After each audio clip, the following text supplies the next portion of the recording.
दोस्तों, कैसे हैं आप लोग? मैं जहांगीर, मेरे साथ है हमजा, जहांज़ेब और आलमगीर और आप देख हमारा चैनल। सो गाइस, आज हम आपके लिए एक और ज़बरदस्त किस्म का वीडियो लेके आए हैं। ये वीडियो है जी एशियल ICL versus versus IPL IPL. बड़ी इंटरेस्टिंग स्टोरी है। जी, जी। द मैंने वार फॉर प्रीमियर लीग है ना? इंडियन प्रीमियर लीग वार तो फॉर बड़ी डिटेल टी20 में क्रिकेट। भाई बताते हैं हमेशा वीडियोस। तो भाई इतना ज़बरदस्त किस्म का इन्होंने ये वीडियो बनाया है क्रिकेट राज क्रिकेट वाला के वीडियो। क्रिकेट के ऊपर। तो हम्म, आज हम देखेंगे कि हमें क्या बताने वाले हैं। सीक्रेट राज लाजवाब किस्म का वीडियो, तो लेट्स स्टार्ट। स्टार्ट। जो इतिहास से सीखते नहीं, वो सिर्फ उसे दोहराते रहते हैं। आज का ये सही पूरा बात। वीडियो बस इस एक कहावत की देन है।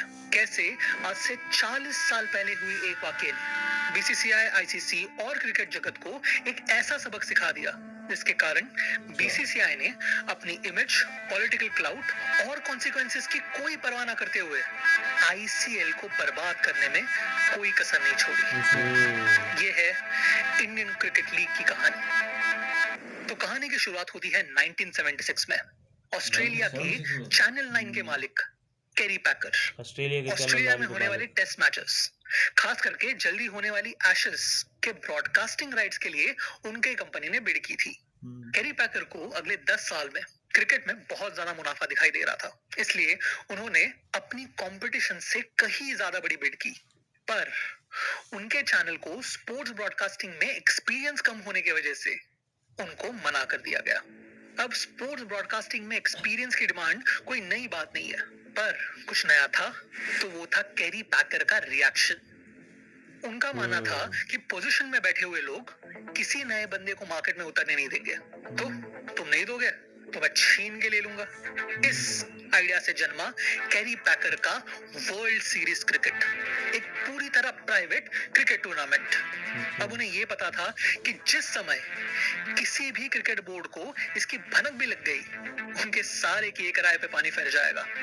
इसलिए 1976 से लेकर 1977 तक सबकी नजरें बचा के उस समय के क्रिकेट के दिग्गज खिलाड़ियों को न्योता भेजा, 2 से 3 गुना ज्यादा पैसे के ऑफर के साथ। अब उस समय के क्रिकेटर्स को मैच फीस उनका घर चलाने के लिए भी काफी नहीं थी। तो जब तक उन्होंने ये सीरीज ऑफिशियली डिक्लेयर की, तब तक दुनिया के अव्वल से अव्वल खिलाड़ी ज्वाइन कर चुके थे। क्रिकेट 2 खेमों में बट गया था और आईसीसी को बीच में उतरना ही पड़ा।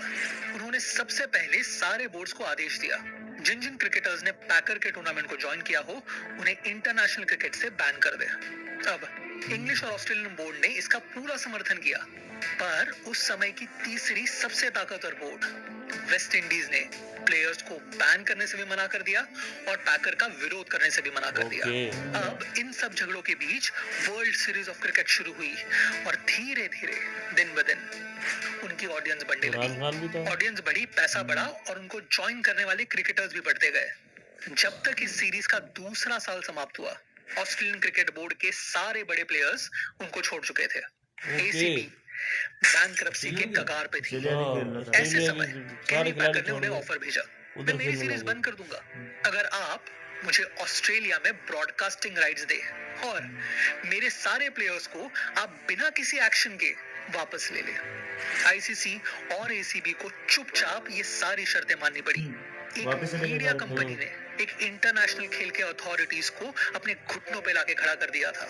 उनको ग्लोबल स्टेज पे जलील किया गया था और उस जिल्लत का घाव हर क्रिकेट एडमिनिस्ट्रेटर के जहन में रह गया।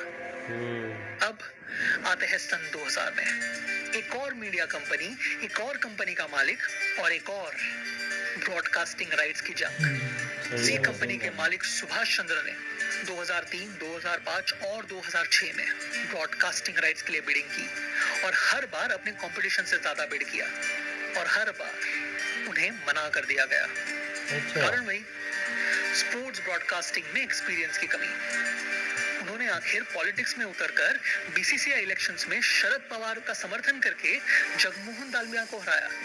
शरद पवार तो जीत गए, पर जी को ब्रॉडकास्टिंग राइट्स नहीं मिल पाए और उस मुकाम पर उन्हें मिला एक मौका। इस पॉइंट तक बीसीसीआई आज की जितना तो नहीं, पर दुनिया की सबसे ताकतवर बोर्ड में से एक मानी जाती थी। उनके पास पैसा था, पर ठीक इंडियन ब्यूरोक्रेसी की तरह स्लो पैसा। कोई नया इनिशिएटिव नहीं, डोमेस्टिक टूर्नामेंट्स के लिए इंफ्रास्ट्रक्चर नहीं और ग्रास रूट लेवल्स पे पैसा नहीं। बस सालों साल फॉलो किए गए तरीके में सेट। और फिर इसमें आया T20 का ट्विस्ट।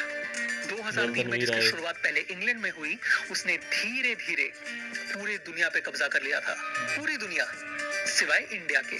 उस समय के बीसीसीआई सेक्रेटरी ने इसके बारे में फेमसली कहा था कि भाई ये T20 का बकवास है, उससे अच्छा आप 10-10 करवा लो या फिर 1-1 करवा लो।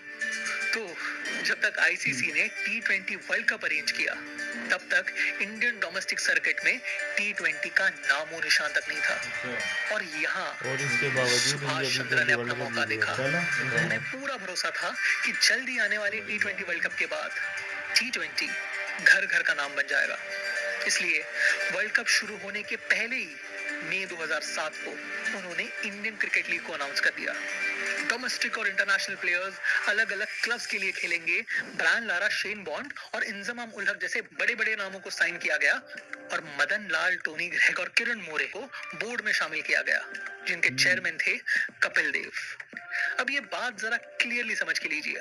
ये अनाउंसमेंट हुई मई 2007 में। T20 वर्ल्ड कप शुरू होना था सितंबर में। मतलब इस पॉइंट तक इंडिया में T20 के पॉपुलैरिटी का कोई प्रूफ नहीं था, ना उसके बारे में बीसीसीआई कुछ करने की तैयारी कर रही थी। तो उन्हें आईसीएल को अपोज करने का कोई क्लियर रीजन नहीं था। पर बीसीसीआई को एक चीज क्लियरली नजर आई।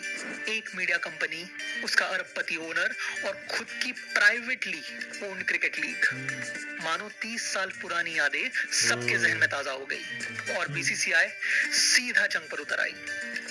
2007 की इस जंग में और उस 30 साल पहले हुई जंग में कुछ चीजें काफी अलग थी।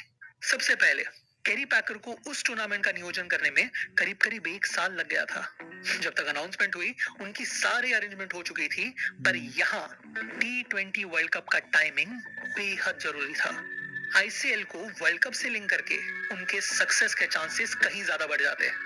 इसलिए बिना किसी तैयारी के आईसीएल को अनाउंस कर दिया गया। उसके ऊपर पैकर की सफलता का मुख्य कारण था उनके प्लेयर्स। जितना बड़ा नाम उतनी बड़ी व्यूअरशिप। अब 2007 तक भले ही इंडिया के लोअर टियर प्लेयर्स ज्यादा कमाते ना हो, पर मेन टीम के प्लेयर्स, उनके पास पैसों की कोई कमी नहीं थी। सही बात। अब ऐसे प्लेयर्स को बीसीसीआई के खिलाफ जाने के लिए ललचाना, तो आईसीएल के लिस्ट में मेन इंडियन टीम में से एक भी नाम नहीं था। नाम थे तो केवल उनके जो आइदर रिटायर हो चुके थे या फिर जिनका मेन टीम में आने का कोई चांस नहीं था। और फिर रही तीसरी चीज, सबसे बड़ी चीज, उन्होंने बीसीसीआई और आईसीसी के रिस्पॉन्स को पूरी तरह अंडर एस्टिमेट किया। उनकी एक्सपेक्टेशंस थी तलवारों की, पर बीसीसीआई सीधा न्यूक्लियर बॉम्ब लेके मैदान में उतरी। आईसीएल के अनाउंसमेंट के 1 हफ्ते के अंदर उन्होंने आईसीएल को एक अनऑफिशियल रिबेल टूर्नामेंट डिक्लेयर कर दिया। आईसीसी के समेत दुनिया के हर बोर्ड को कांटेक्ट किया गया और उनसे किसी भी हाल में अपने प्लेयर्स को आईसीएल ज्वाइन करने से रोकने को कहा गया। Side by side Indian players को सख्त ताकीद दी गई, अगर आईसीएल खेलोगे तो बैन कर दिए जाओगे। पर सिर्फ लाठी दिखाकर किसी को डरा के बिठाना आज नहीं तो कल काम करना बंद कर देगा। तो उन्होंने आईसीएल का सबसे बड़ा लालच, पैसा, उनसे छीन लिया। एयरप्लेन वाले से लेके चप्पल वाले तक सबको कॉल लगाए गए और इशारों में बताया गया कि अगर आईसीएल को स्पॉन्सर करोगे तो उसके साथ साथ उन्होंने अपनी डोमेस्टिक सर्किट्स की सैलरी से लेकर प्राइज मनी तक सब कुछ करीब करीब दुगना कर दिया। तो एक और लाठी और दूसरी ओर शहद। इंडियन सर्किट से प्लेयर्स निकलने झट से बंद हो गए।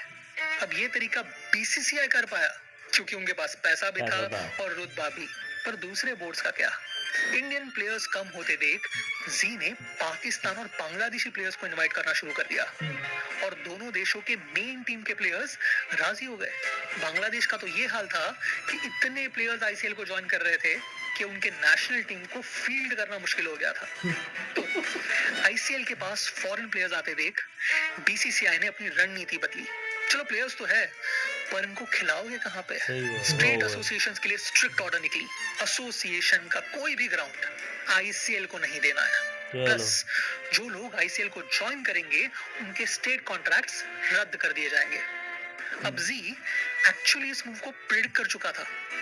उन्होंने ठीक दूसरे दिन प्लेयर्स के कॉन्ट्रैक्ट रद्द किए जाने पर बीसीसीआई पे केस ठोक दिया और फिर उन ग्राउंड्स को बुक करना चालू किया जो स्टेट एसोसिएशन के नहीं पर स्टेट गवर्नमेंट के हाथ में हो। उनकी इनिशियल इंक्वायरीज होते ही ये खबर बीसीसीआई तक पहुंच गई, जिसने झट से उन सारे ग्राउंड्स को बुक कर लिया वहां के लोकल टूर्नामेंट्स के लिए।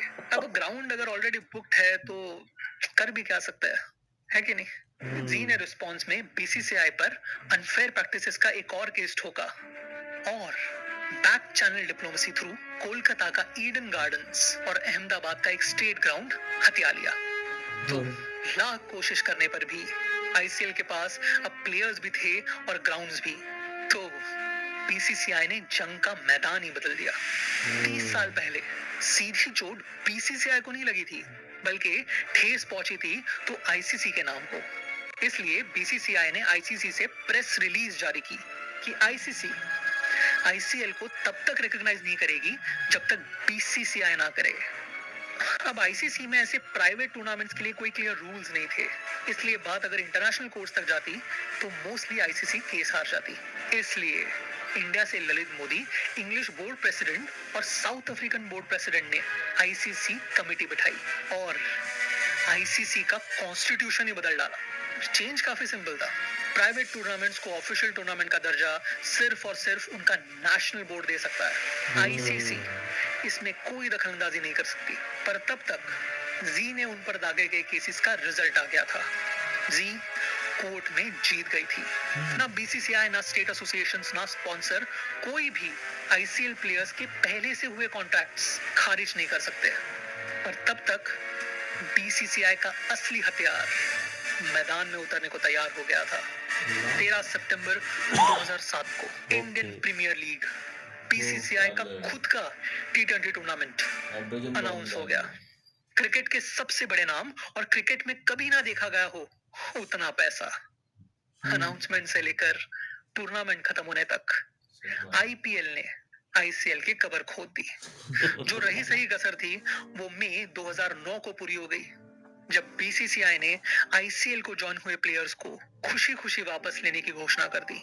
वही चीज जो 30 साल पहले हुई थी, पर वहां ये शर्त ऑस्ट्रेलिया पे थोपी गई थी और यहाँ वही चीज बीसीसीआई के जीत का बिगुल था। जंग आखिरकार समाप्त हो गई।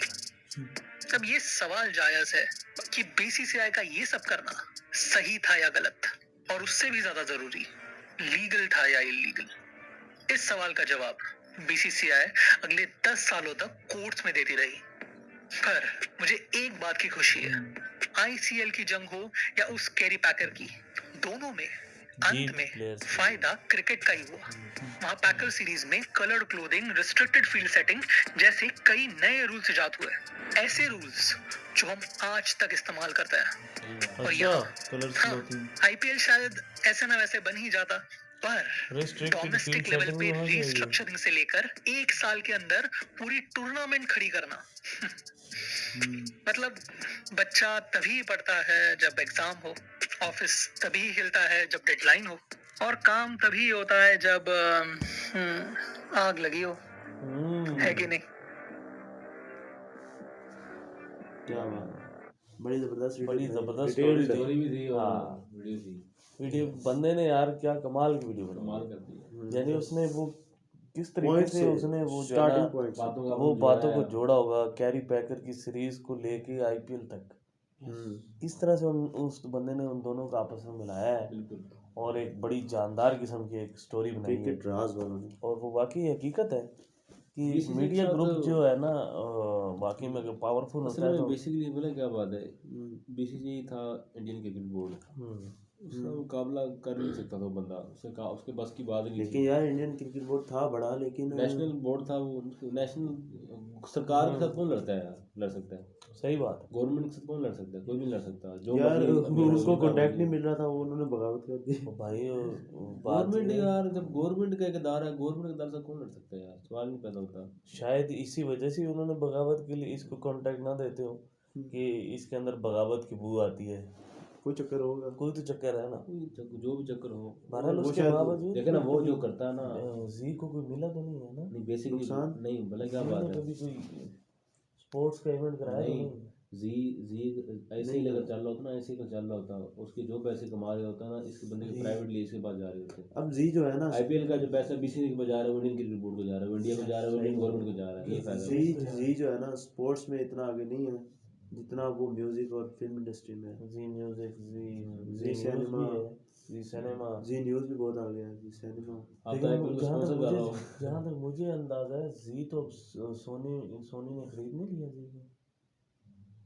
जो भी है बल याद नहीं, बीच में वो बातें चल रही जी और सोनी, पता नहीं जी को सोनी ने बातें खरीदा चल है, रही सोनी हैं, को जी। बातें चल रही हैं। चल नहीं रही, मैंने तो खरीदा है, शेयर्स है आपस में, वो हाँ, चक्कर था। शेयर्स के चक्कर चल रहे हैं। लेकिन जो मर्जी हो जाए, ये काम नहीं होता कि आईपीएल कभी जी चैनल पे दिखाया जाएगा। ये तो भूल जाए। सही बात फैसला हो जाए भाई, चलो हम 10 साल नहीं, पीछे ये पता चल जाता है, कोई मसला नहीं। चलो हम बात आने करा वाली देते नई हैं, पीढ़ी शायद हो सकता है। कोई बात करा देते हैं फिर। शायद इसी न्यूज़ को देख के शायद दोबारा से इनकी बात चले। चलो जी ठीक है जी, चलो मिट्टी ये पो, पाकिस्तान मिट्टी वाले पो, कह रहे हैं, चलो मिट्टी छोड़ो पो, छोड़ो। मिट्टी पो। चलें जी, ये बात तो एक फजूल सी बात थी जो हमने की। नहीं 10 साल असल- केस चला, यानी 2009 से 2019 तक चला होगा। नहीं, वो इसीलिए केस चला कि आपने ये किया क्यों था, गलत क्यों किया, मतलब इसलिए। इसको रोका क्यों है आपने रोका क्यों। आईसीएल? बात ये कि एक कंट्री को एक नुकसान है। सीरीज है जो कि अगर मुल्क के अगेंस्ट चल कल रही हो। ऐसे उस साथ जाती की थी बीसीसीआई ने, लेकिन ठीक है यार वो इंडियन क्रिकेट बोर्ड ऐसे ही, मतलब कि प्राइवेट बंदे के नहीं, पास सारा मुझे कंट्रोल बता, चला रहा है। अब पीएसएल है, पीएसएल के अगेंस्ट कोई लीग खड़ी हो जाए तो ये अच्छी लगेगी। नहीं, पहले कौन सी लीग खड़ी, एक एक बंदा पहले खड़ा हुआ है।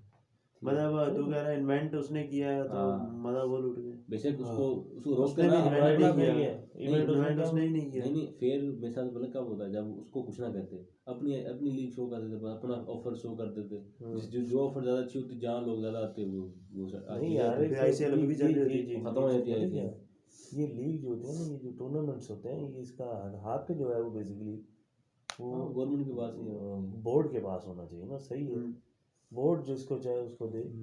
क्या ख्याल है? हाँ, आप चाहते हैं कि आप लीग कराना चाहते हैं तो आप बोर्ड के साथ जो है मुशावरत करें, ठीक है, उनको कुछ परसेंटेज भी दें, ठीक है, उनसे प्लेयर्स भी लें, वो कोई इवेंट करा दें। क्या ख्याल है? सही बात। इस तरह तो हो सकता है, और बोर्ड आपको इजाज़त दे भी देगा, ठीक है जी, आप कराओ। T10 बनाओ पाकिस्तान में, बुलाओ ऐसे कंट्री से, बाहर से लोग बुलाओ। तो ये एक लीगल प्रोसीजर है ना।